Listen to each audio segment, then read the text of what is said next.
Naaresto ng mga operatiba ng Camarines Sur PNP ang isang hinihinalang drug user na si alias J, 28 taong gulang, bandang alas 3 ng hapon noong Abril 11 sa taong kasalukuyan sa Sitio Ubo, Barangay La Medalla, Baaw, Camarines Sur.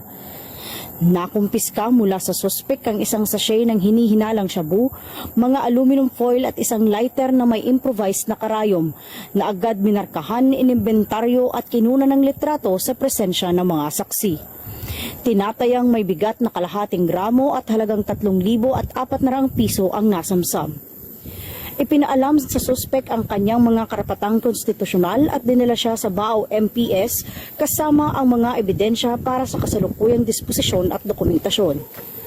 Samantala, pinuri ni Police Colonel Virgilio O. Olalia Jr. ang mabilis at epektibong pagtugon ng mga operatiba at muling iginiit ang mahigpit na kampanya laban sa ilegal na droga sa ilalim ng programang Kaobba Caps para sa mas ligtas na komunidad. Mula dito sa Camarines Sur Police Provincial Office, ang inyong PNN correspondent, Patrolwoman Reynalyn G. Dalo. At ito ang bagong PNP para sa bagong Pilipinas, serbisyong mabilis, tapat at nararamdaman.